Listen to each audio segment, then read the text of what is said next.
갖도록 하겠습니다. 오늘 이 예배 우리에게 허락하신 하나님의 말씀 함께 찾으시겠습니다. 신약성경 마태복음 2장 1절부터 12절까지의 말씀입니다. 신약성경 마태복음 2장 1절부터 12절까지의 말씀 찾으셨으면 저와 여러분들이 한 절씩 교독하고 마지막 절 12절은 큰 목소리로 합독하겠습니다. 마태복음 2장 1절부터 12절까지의 말씀, 제가 1절 말씀 먼저 읽겠습니다. 헤롯 왕 때에 예수께서 유대 베들레헴에서 나심에 동방으로부터 박사들이 예루살렘에 이르러 말하되 유대인의 왕으로 나시니가 어디 계시냐?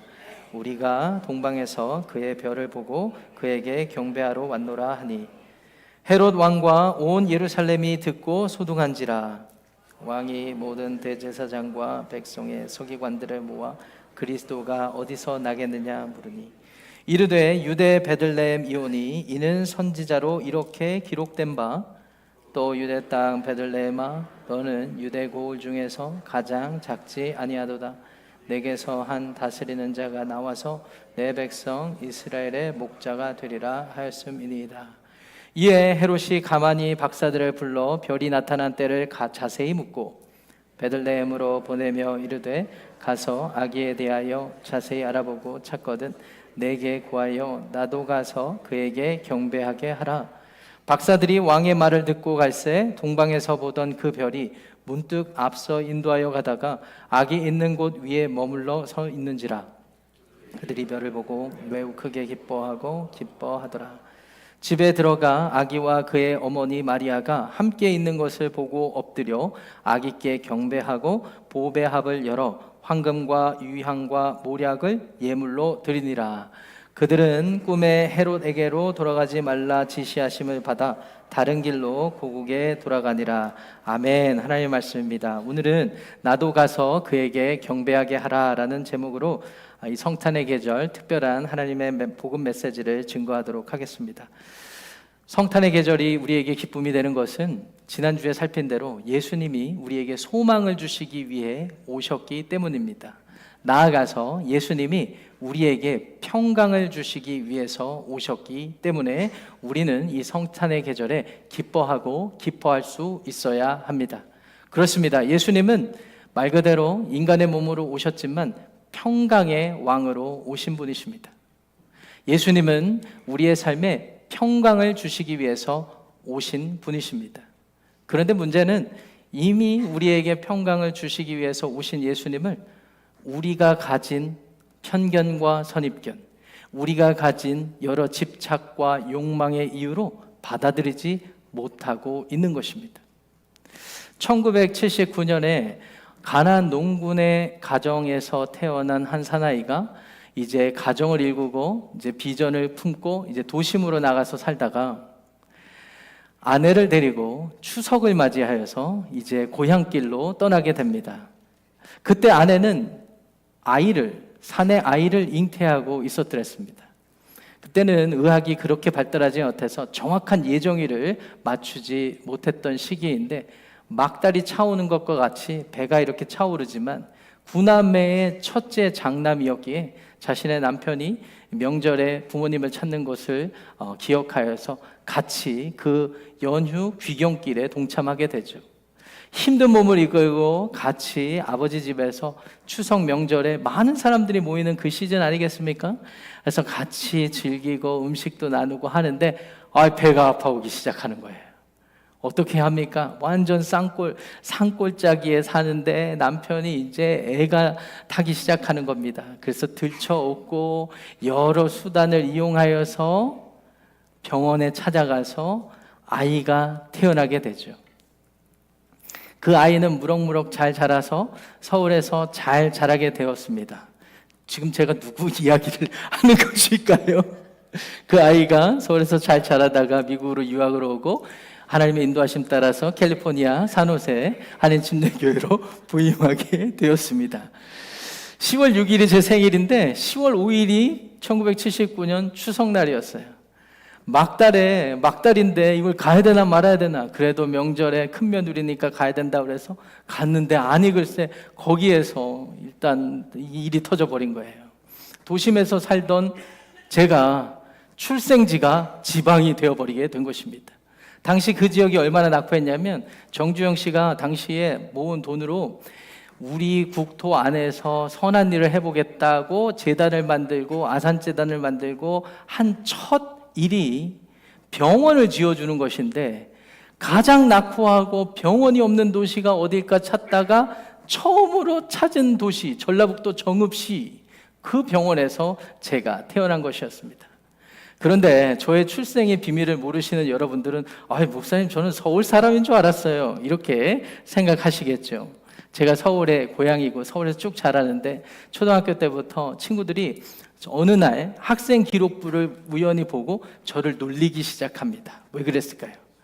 얘가 우리 동네 서울 사람인 줄 알았는데 출생지를 보니까 전라북도 정읍으로 돼 있는 거예요. 그 다음부터 제가 얼마나 놀림을 받았는지 모르겠습니다. 사람들이 가진 편견과 선입견이 이렇게 무섭구나라는 것을 어린 시절부터 깨닫게 되었습니다. 그런데 똑같은 편견과 선입견으로 여러분들이 저를 오해했잖아요. 누가 봐도 세련돼 보이고 누가 봐도 서울 사람 같고 그랬잖아요. 그런데 알고 봤더니 출생지가 어디예요? 전라북도 정읍이었습니다. 물론 여러분들 중에는 촌사람인 줄 알고 있었어요, 이렇게 생각하실 분도 계시겠지요. 여러분, 사람은요, 편견과 선입견에 가득 쌓여져서 하나님이 주시는 은혜와 하나님이 주시는 지혜와 진리를 깨달을 수도 있는데 그 기회를 놓치는 경우가 얼마나 많은지 모릅니다. 지난주에 우리가 예수님이 소망으로 오신 것에 대해서 살펴보았습니다. 예수님이 잘하고 잘하시고 사역을 시작하신 지역이 어디였죠? 갈릴리 지역이었습니다. 예수님이 하셨던 일들 보세요. 천국 복음을 선포하시고 가르치시고, 그리고 사람들의 삶을 치유하시고 회복시키시고, 누가 보더라도 메시아이심에 분명했는데 많은 사람들이 예수님을 믿고 따랐지만 또 많은 사람들 역시 예수님을 메시아로 인정하지 않았더랬습니다. 왜 그랬을까요? 예수님은 분명 유다 땅에서 나셔야 되는데 갈릴리 사람이라고 여겨졌기 때문입니다. 그러니까 사람이 가진 편견과 선입견이 얼마나 하나님의 진리 가운데 나아가는 것을 막고 있는지 우리가 잘 알게 되는 사건이라고 할 수가 있겠습니다. 그런데 오늘 본문 보세요. 자세히 들여다보니까 예수님의 탄생하신 고향 땅이 어디였습니까? 유대 땅 베들레헴이었습니다. 미가서 5장 2절의 말씀대로 유대 땅 베들레헴에 하나님께서 미리 작정하신 메시아가 태어난다라는 사실, 예수님의 모든 행적을 보고 그것이 메시아일 거라고 생각을 하고 생각을 열고 그분이 어디서 태어났는지만 물어보기라도 했다면 모든 사람들은 예수님이야말로 탄생부터 성장 과정 그리고 사역에 이르기까지 하나님의 아들이시오 메시아로 오신 예수님임을 바르게 인식하였을 것입니다. 그런데 편견과 선입견을 걷어내지 못하면 이 성탄의 시즌을 맞이한 우리에게도 아무런 기쁨과 소망도 없어지고 오늘 설교의 주제인 평강을 얻을 수 없게 되는 것입니다.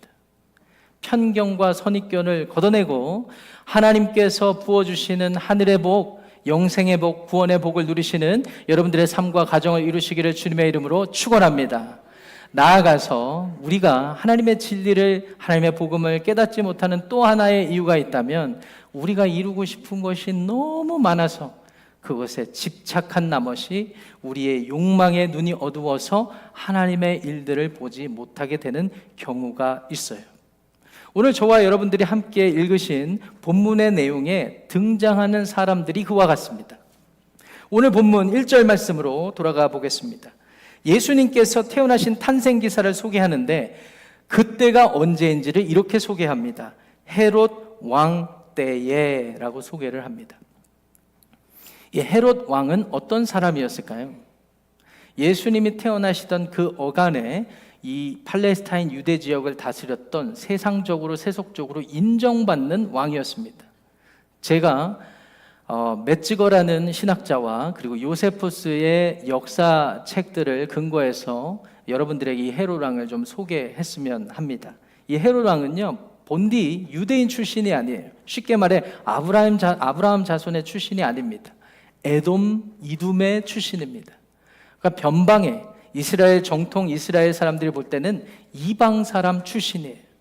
근데 이 사람이 왕이 되었는데 어떻게 왕이 되었는가 살펴보니까 이 사람의 아버지가 입지전적인 사람이었습니다. 우리식으로 말하면 세상을 살 줄 알았던 사람이에요. 그래서 인간관계 잘 하면서 그 사람들을 통하여서 나의 유익을 얻을 수 있었던 그런 사람이에요. 세상적으로 머리가 아주 잘 돌아가는 아버지 덕택에 이 헤롯 왕은 로마 황실의 연을 닿아서 이둠의 에돔 사람 출신임에도 불구하고 왕의 자리에 올라갈 수 있었던 사람이었습니다. 여러분, 정통 유대인이 아니면 정통 유대인이 아니기 때문에 유대인들의 왕으로 인정받는 게 쉽지 않지 않습니까? 그렇기 때문에 더 열심히 왕으로 여러 정책들을 시행했어요. 제가 헤롯 왕이 시행했던 정책들을 보고 깜짝 놀랐습니다. 이 사람이야말로 진정한 군주다라는 생각을 하게 되었습니다. 사람들을 이롭게 하기 위하여서 수로를 뚫고요, 상하수도의 여러 가지 문제를 해결해 주었습니다. 여론이 바로 긍정적인 여론을 얻게 되었습니다. 나아가서 요새를 여러 군데 지어주기 시작했습니다. 그러니까 사람들이 노동력도 들어가지만 또 군사력도 갖추게 되어서 사람들 마음에 소망을 얻게 되었다고 합니다. 또한 경제적으로는 어떠했을까요? 가이사랴라는 무역 항구 도시를 집중적으로 개발을 해서 그곳에 사람들의 물류가 유통이 잘 되게끔 하여서 사람들로 하여금 긍정적인 호감을 얻어가기 시작했습니다. 우리 시대로 말로 하면 맘카페에서 난리가 났던 것이죠. 야, 정말 현명한 군주가 등장을 했다. 아마 젊은 시절에 헤롯 왕은 기분이 좋았을 것 같아요. 사람들로부터 인정을 받았으니까 말이죠. 그런데 헤롯이 또 신경 써야 됐던 사람들이 있습니다. 그 사람들은 어떤 사람들일까요? 바로 로마 황제 및 로마 황실에 있었던 사람입니다. 출신 자체가 에돔 사람이었기에 자신의 노력과 성공의 모든 헌신의 과정으로 왕의 자리까지 올라갔으면 그것을 지켜내야 되지 않습니까? 그래서 그 영향을 주었던 3명의 황제와 재위 기간 내내 좋은 관계를 유지하려고 수많은 물자와 세금과 돈을 황제가 요구하지도 않았는데 갖다 바치기 시작합니다. 창조적으로 갖다 바치기 시작합니다. 여러분들이 로마 황제라면 얼마나 기분이 좋았겠습니까? 그래서 다른 사람은 건드려도 이 헤롯 왕만큼은 건들면 안 된다라는 황실의 기록이 있습니다. 이와 같이 자신의 인생을 열심히 살았던 이 헤롯 왕, 결국은 로마 황실에도 인정받고 유대인들에게도 인정받았는데 결정적으로 인정받게 된 계기는 솔로몬이 지었던 성전보다 더 큰 성전을 유대인들을 위하여, 하나님이 아니라 유대인들을 위해서 지었다라는 것입니다. 경제정책을 잘하니까 돈이 모이죠. 로마 황실에 인정을 받으니까 정치 사회적으로 안정이 되죠. 그래서 재물을 갖다가 성전을 멋지게 지어주니까 정통 유대인들에게서 인정을 받기 시작합니다. 그래서 요세푸스의 기록에 따르면 유대인 사회에서 헤롯 왕은 그냥 왕이 아닙니다. 헤롯 대왕입니다.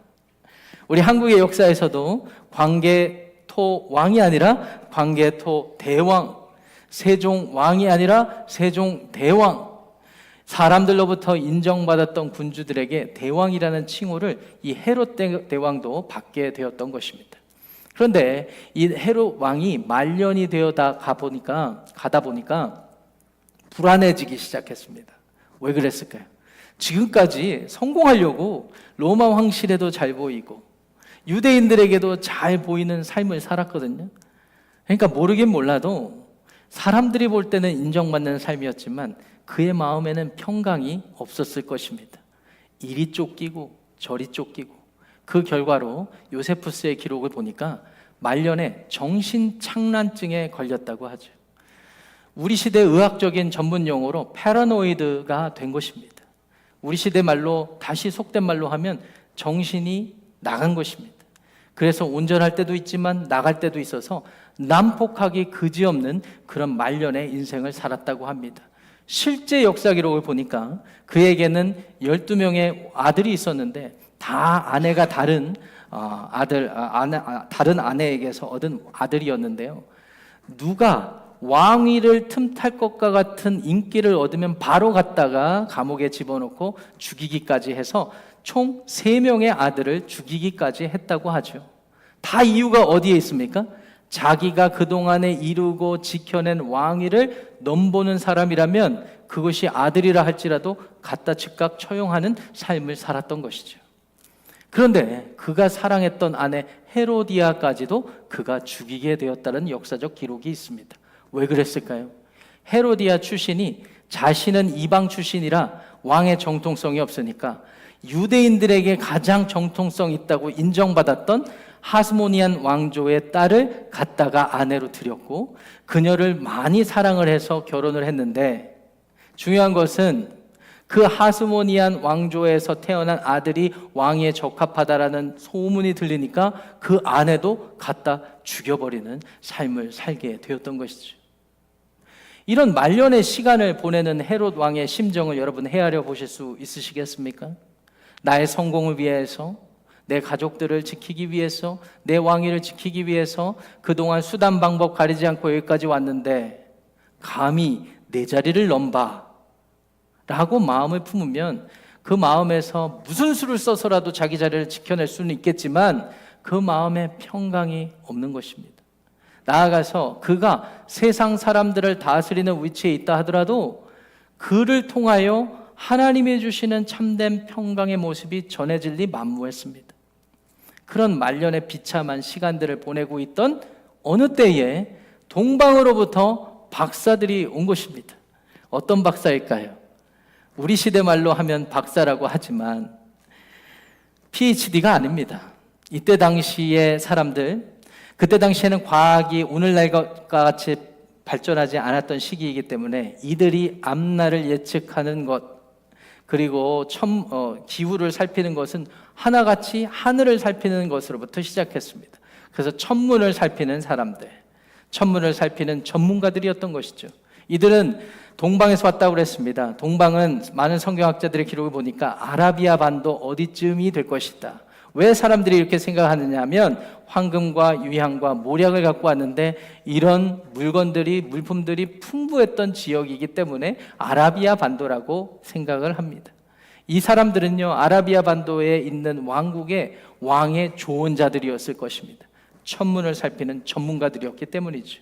오늘 하나님께서 이들에게 계시를 주시죠. 실제로 특이한 이 기이 현상을 보여주셨던 것 같아요. 그래서 이 별을 쫓아서 오고 산을 건너 바다를 건너 강을 건너 도착하여서 팔레스타인 땅에 몸을 도달하게 된 것입니다. 그리고 말년의 페라노이드 현상으로 너무 힘들어하던 왕위에 있던 헤롯 왕을 찾아가 묻는 장면이 2절 말씀이죠. 2절 말씀 중요하니까 한 목소리로 읽어보겠습니다. 시작. 유대인의 왕으로 나신 이가 어디 계시냐? 우리가 동방에서 그의 별을 보고 그에게 경배하러 왔노라 하니. 첫 질문이 무엇이었습니까? 유대인의 왕이 어디 계시냐? 지금 유대인들의 왕은 누구입니까? 헤롯 대왕입니다. 심지어 말년에 자기의 왕위를 위협하는 것과 같은 아들도 죽이고 자기 아내도 죽였던 지금 상황이에요. 그런 상황에 와서 가장 민감한 질문을 하는 것입니다. 유대인의 왕이 어디 계시냐? 우리가 동방의 별을 보고 그를 경배하러 왔다. 헤롯 왕이 당장 당황하게 되었습니다. 그래서 3절 말씀 보세요. 헤롯 왕과 온 예루살렘이 듣고 어떻게 했다고 되어 있습니까? 소동한지라. 헬라 원어의 이 소동한지라, 소동했다라는 말의 의미를 살펴보니까 무서워 떨었다라는 말입니다. 두려워 떨었다라는 말과 같습니다. 헤롯 왕이 버젓이 있는데 또 다른 왕이 태어났다는 소식에 다른 사람은 몰라도 헤롯 왕만큼은 많이 두렵고 떨었던 것 같습니다. 그래도 어떻게 합니까? 한 나라 일국의 왕인데 말이죠. 그래서 4절에 정색하고 서기관들에게 묻습니다. 아니, 유대인의 왕으로 오실 그 그리스도 메시아가 난다면 어느 땅에서 태어나겠느냐 물었더니 바로 서기관들의 답이 나왔어요. 5절, 6절 말씀 보시면은요, 미가서 5장 2절 말씀을 인용한 것인데요. 함께 읽어보겠습니다. 시작. 이르되 유대 베들레헴이오니 이는 선지자로 이렇게 기록된 바, 또 유대 땅 베들레헴아 너는 유대 고을 중에서 가장 작지 아니하도다. 내게서 한 다스리는 자가 나와서 내 백성 이스라엘의 목자가 되리라 하였음이니이다. 깜짝 놀랐습니다. 아하, 이것이 이들 유대인들이 그토록 기다리고 믿고 따랐던 메시아가 나는 지역이구나. 헤롯 왕은 그동안에 그저 자기가 열심히 해서 성공하는 거에 집착한 나머지 이런 것도 미처 염두에 두지 못했던 상황이었습니다. 그런데 때가 차서 동방에서 온 전문가들에 의해서, 전문가 집단에 의해서 복음, 소식을 듣게 된 것이죠. 여러분, 성탄의 계절에 우리가 복음의 소식을 들으면 두 가지 반응이 예상됩니다. 첫 번째는 지난주에 살핀 대로 늘 내우외환에 시달리는 내 삶, 내 마음, 내 가족들, 이런 삶으로부터 누가 나에게 소망을 줄까 기다리던 사람들은 그 복음을 듣고, 그래, 하나님이 독생자를 이렇게까지 보내주셨다면 내가 그분을 믿고 내 삶의 마지막 소망을 품어보겠습니다 라는 사람이 있을 것이고요. 반대로 하나님이 누구를 보내? 내 삶은 내가 경영해 나아가는데, 나는 지금까지 열심히 해서 여기까지 성공해 왔는데 라는 마음으로 철저히 거절하고 거부하는 사람이 있을 것입니다.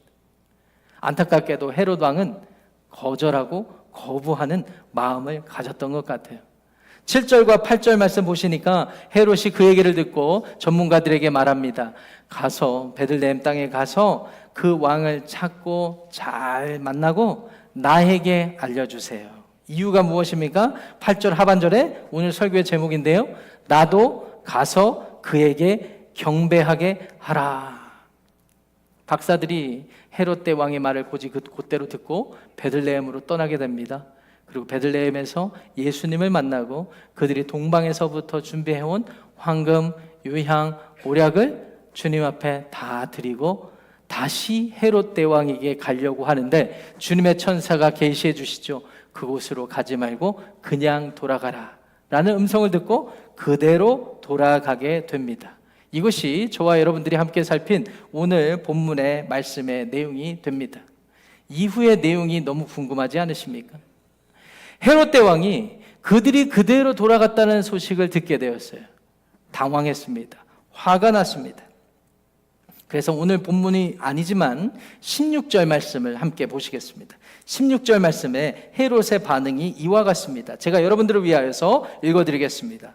이에 헤롯이 박사들에게 속은 줄 알고 심히 노하여 사람을 보내어 베들레헴과 그 모든 지경 안에 있는 사내 아이를 박사들에게 자세히 알아본 그때를 기준하여 2살부터 그 아래로 다 죽이니. 너무나 끔찍한 일을 자행한 것입니다. 어떤 분들은 역사 기록에 베들레헴의 아이를 죽였다는 기록이 없다라는 이유로 성경의 기록이 거짓이라고 말씀하기도 합니다. 그런데 여러분, 베들레헴이라는 당대의 지역을 살펴보면 완전히 촌동네입니다. 그래서 미가 선지자를 통하여서 유대 땅 베들레헴아 누가 너에게 작은 고을이라고 말하겠느냐라고 한 이유가 거기에 있는 거예요.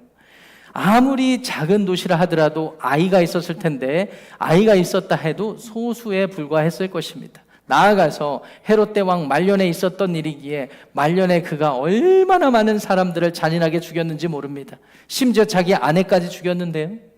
그런 사람이 이런 작은 기사까지 역사적 기록에 등장할 수 있었을까요? 이런 걸 생각해 보면 헤롯도 이해가 되고 이 시대 상황도 이해가 되는 부분이 있습니다. 이것이 저와 여러분들이 함께 생각해 봐야 되는 오늘 본문을 통해서 나타난 결과의 내용입니다. 자, 그렇다면 오늘 본문을 통하여 이 성탄의 계절에 저와 여러분들이 한번 깊이 있게 생각해 봐야 되는 것이 있다면 무엇일까요?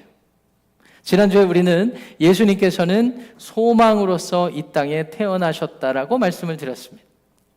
오늘은 평강의 왕으로 오신 예수님에 대해서 생각해 봐야 합니다. 여러분, 누가 보더라도 헤롯 대왕은 세상적으로 성공한 인물입니다. 세상적으로 능력이 출중했던 사람입니다. 이 세상을 어떻게 살아야 하는지를 분명히 알았던 사나이 중에 사나이였습니다. 그런데 그의 모든 성공한 인생 가운데 마음의 평강이 없었습니다. 나아가서 그에게 하나님이 맡기신 왕의 자리에서도 평화를 끼치지 못했던 인물입니다. 왜 그랬을까요? 왜 그랬을까요? 평강의 왕으로 오신 예수님을 받아들이지 못하는 이유가 있었다면 무엇일까요? 그의 마음에 집착하는 마음이 가득했기 때문입니다. 무엇에 집착했던 사람일까요? 나의 성공, 나의 자랑, 나의 유익만을 집착한 나머지 하나님이 그에게 긍휼을 베풀어 주시고 복음을 전해 주시고 독생자 예수님을 보내주셨음에도 불구하고 발견하지 못하는 거예요. 심지어 동방에서 박사들이 와서 눈앞에서 직접적으로 그가 이 땅에 태어났음을 알 법한 복음을 전해줬는데도 불구하고 마음을 닫은 채 오히려 그가 위선적인 모습을, 위선적인 표정을 짓고 나아가서 그 땅에 태어난 아기들을 싹 다 죽이지 않았습니까? 그리고 나서 자기는 이렇게 생각했을 것입니다. 그래, 내가 어디까지 하면서 여기까지 왔는데 누가 내 자리를 넘봐. 여러분, 성경이 말하는 죄는 무엇일까요? 하나님이 우리를 창조하시고 하나님의 피조물로 살아가게 하셨는데 우리가 하나님을 대적한 때부터 성경은 우리를 죄의 상태에 있다라고 말씀하는 것입니다. 하나님이 내 삶의 주인이 아니라, 하나님이 내 삶을 다스리는 왕이 아니라, 하나님이 내 가정을 지키시는 왕이 아니라, 주인이 아니라 내가 열심히 해서 여기까지 이루었고 내가 앞으로 더 잘 이루어야 한다라는 집착, 이 욕망에서부터 하나님을 바라보는, 하나님을 받아들이는 마음이 닫혀지게 된 것입니다. 이러한 시기에, 이러한 시대에 예수님이 오신 것이 우리에게 복음이 되는 이유는, 예수님은 이렇게 고집스럽고 오만하고 자만한 인간의 모습을 가서 심판하고 처형하시려는 것이 아니라 이들의 모든 짐을 떠안고 십자가에서 우리를 위하여서 죽으시고 부활하심으로 하나님께 나아갈 수 있는 중보의 길을 열어주셨기 때문입니다. 성탄의 계절, 왜 우리는 평강의 왕으로 오신 예수님을 기뻐해야 할까요? 하나님께 나아가는 화평의 길을 열어주셨다는 사실을 믿으시기 바랍니다. 그리고 여러분들의 인생을 돌아보시기 바랍니다. 그리고 여러분들의 현재의 마음의 상태를 점검해 보시기 바랍니다. 왜 여러분들은 마음의 평강을 잃어버리셨나요? 왜 여러분들의 가족 가운데 화평하지 않으십니까? 다 하나같이 여러분들이나 여러분들 가족 구성원들의 마음에 있는 욕망, 그 욕망에 집착한 나머지 하나님이 주시는 선하신 은혜를 받지 못함이 아니겠습니까? 평강의 왕으로 오신 예수님을 받아들이시기를 축원합니다. 평강의 왕으로 오신 예수님을 받아들이시기 위해 여러분들의 마음에 품은 집착을 버리시기를 주님의 이름으로 축원합니다. 그러므로 이 평강의 왕으로 오신 예수님을 맞이하는 성탄의 계절, 우리가 해야 되는 것은 모든 것을 뒤로하고 예수님의 나심을 기뻐하고 기뻐해야 하는 것입니다.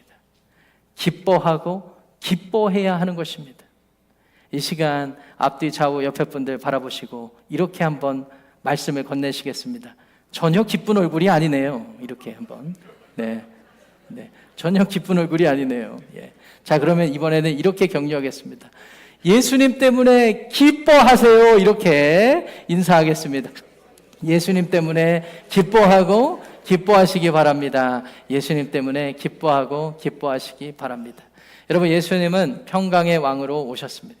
우리의 마음에 평화를 줄 것은 여러분들의 자녀도 아닙니다. 배우자도 아닙니다. 물질도 아닙니다. 여러분들이 그동안 수고하고 노력했던 성공의 열매가 아닙니다. 그것은 다 지나가는 것입니다.